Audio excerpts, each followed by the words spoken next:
lovely imps. Welcome back to Avant Macabre. I am your grotesquely gorgeous hostess, as always, Bubonic Rose.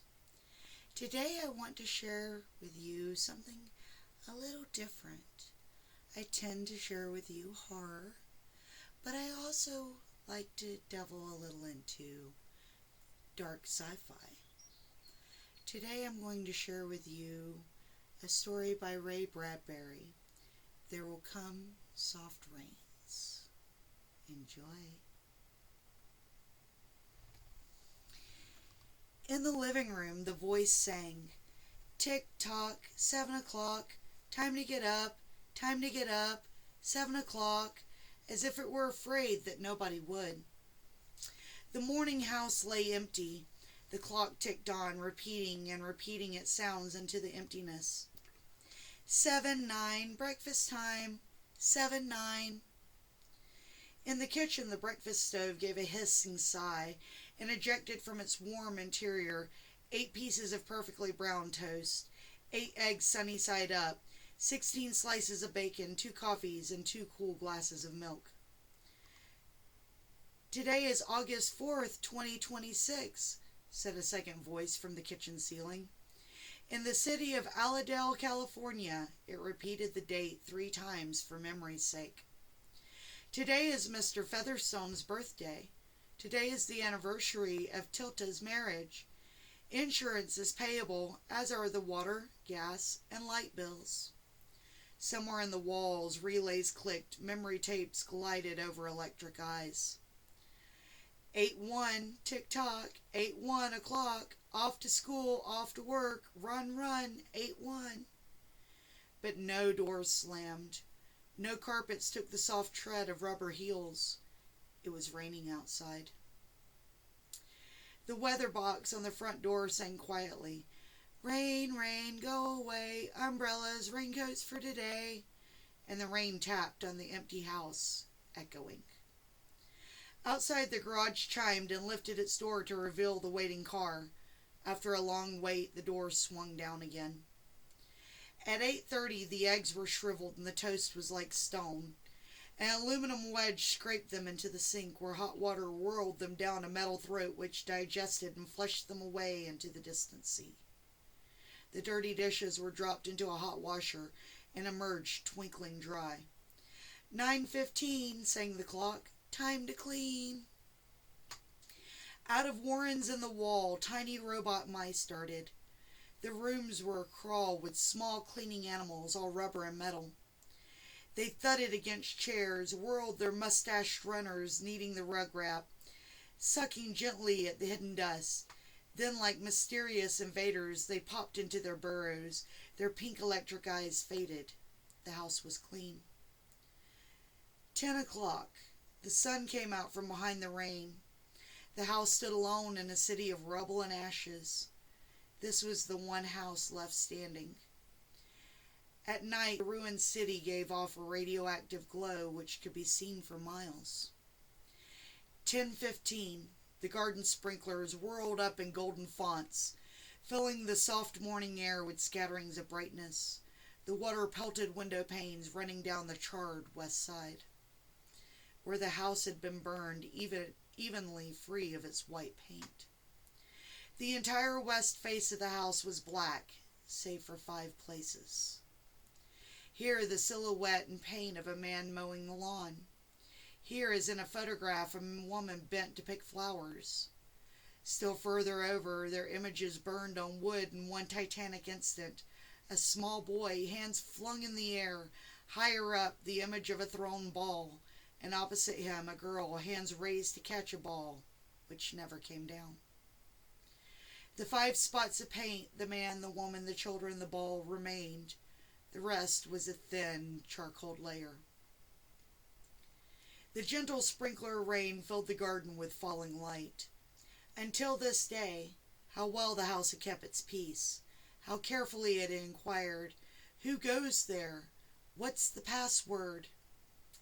And getting no answer from the lonely foxes and whining cats, it shut up its windows, and drawn shades and an old maidenly preoccupation with self-protection which bordered on a mechanical paranoia. It quivered at each sound, the house did. If a sparrow brushed a window, the shades snapped up. The bird, startled, flew off. No, not even a bird must touch the house.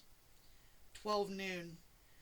A dog whined, shivering on the front porch. The front door recognized the dog voice and opened. The dog, once huge and fleshy, but now gone to bone and covered with sores, moved in and through the house, tracking mud. Behind it were angry mice, angry at having to pick up mud, angry at inconvenience. For not a leaf fragment blew under the door but what the wall panels flipped open and the copper scrap rats flashed swiftly out. The offending dust, hair, or paper, seized in miniature steel jaws, was raced back to the burrows. There, down tubes which fed into the cellar, it was dropped into the siding vents of an incubator, which sat like an evil ball in a dark corner. The dog ran upstairs, hysterically yelping to each door, at last realizing, as the house realized, that only silence was there.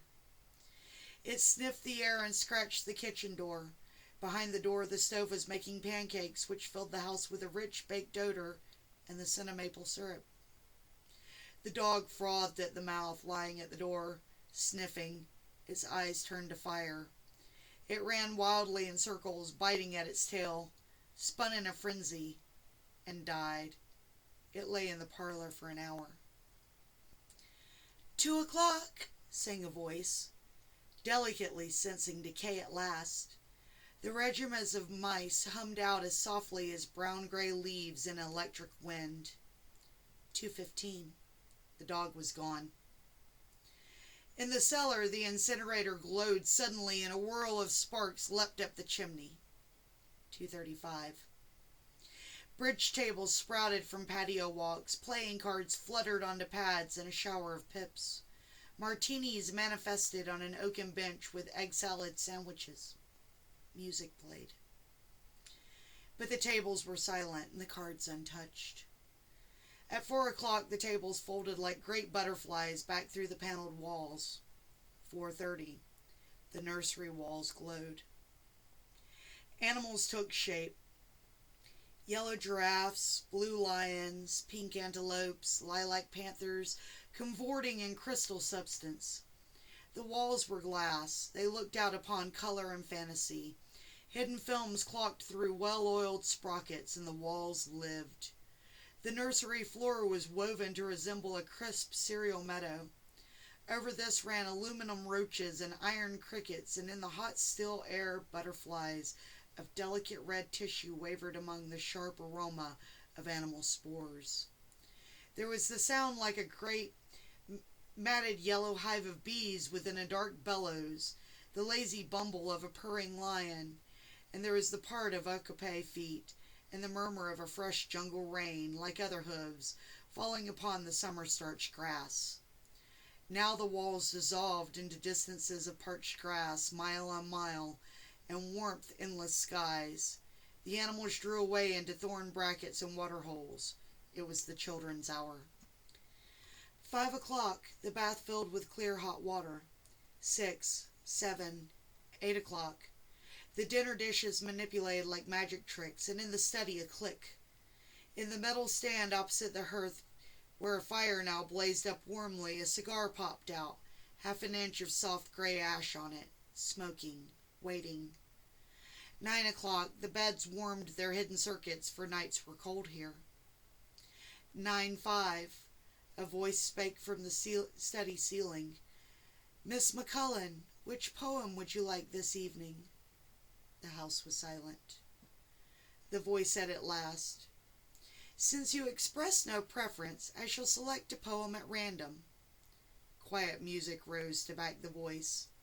Sarah Tisdale, as I recall, your favorite.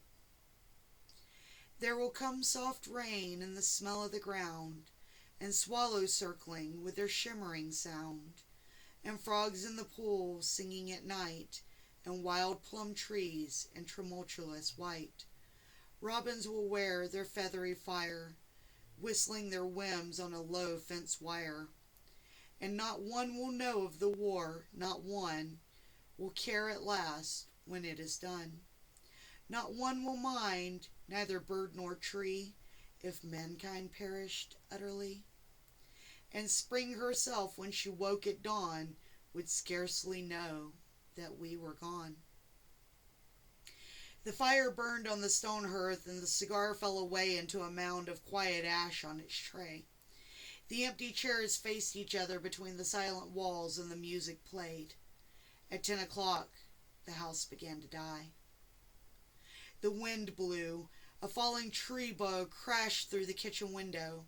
Cleaning solvent, bottled, shattered over the stove. The room was ablaze in an instant. "Fire!" screamed a voice. The house lights flashed. Water pumps shot water from the ceilings, but the solvent spread on the linoleum, licking, eating under the kitchen door, while the voices took up in a chorus, "Fire! Fire! Fire!" The house tried to save itself.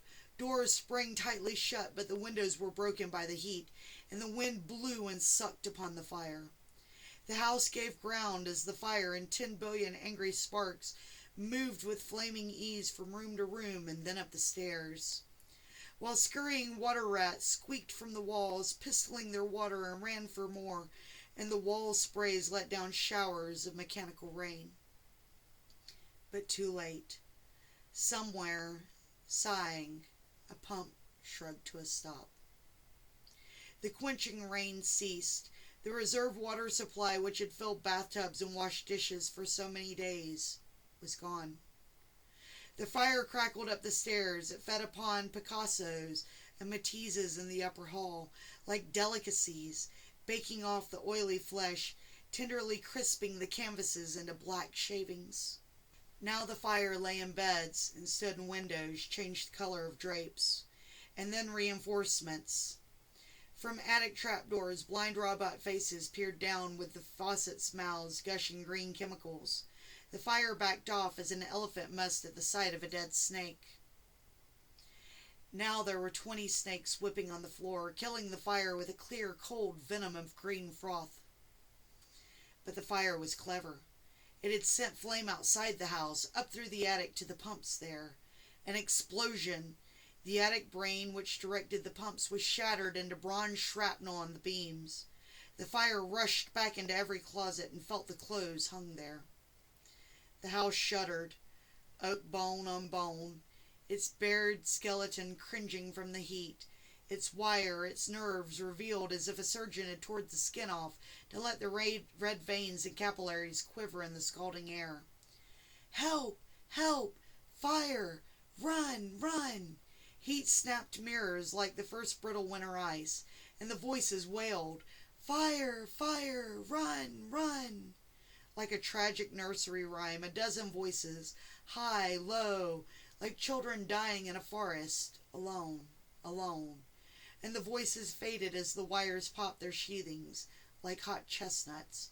1, 2, 3, 4, 5 voices died. In the nursery, the jungle burned. Blue lions roared, purple giraffes bounded off.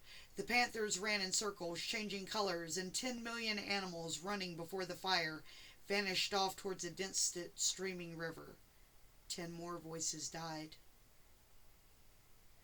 In the last instant under the fire avalanche, other choruses, oblivious, could be heard announcing the time, cutting the lawn by remote control mower, or setting an umbrella frantically out and in the slamming and opening front door. 1,000 things happened like a clock shop, when each clock strikes the hour insanely before or after the other. A scene of manic confusion, yet unity. Singing, screaming. A few last cleaning mice darting bravely out to carry the horrid ashes away. And one voice, with sublime disregard for the situation, read poetry aloud in the fiery study, until all the film spools burned, until all the wires withered and the circuits cracked. The fires burst the house and let it slam down flat, puffing out skirts of spark and smoke. In the kitchen, an instant before the rain of fire and timber, The stove could be seen making breakfast at a psychopathic rate. 10 dozen eggs, 6 loaves of toast, 20 dozen bacon strips, which, eaten by fire, started the stove working again, hysterically hissing. The crash, the attic smashing into the kitchen and parlor into the cellar into the subcellar. Deep freeze, armchairs, film tapes, circuits, beds, and all like skeletons thrown into a cluttered mound deep under. Smoke and silence, a great quality of smoke. Dawn showed faintly in the east among the ruins. One wall stood alone. Within the wall, a last voice said over and over again, even as the sun rose to shine upon the heaped rubble and steam. Today is August 5th, 2026. Today is August 5th, 2026. Today is. Thank you for joining me today, my lovely imps. Now remember, if you want early access, come see me on Patreon, Embalmed Apple. You can also follow me on Instagram at Embalmed Apple and on Twitter at Apple Embalmed. And you can see the lovely, lovely art pieces that the owner of this body I possess to bring you these stories creates on Etsy at Embalmed Apple. I'll see you next time. Stay spooky.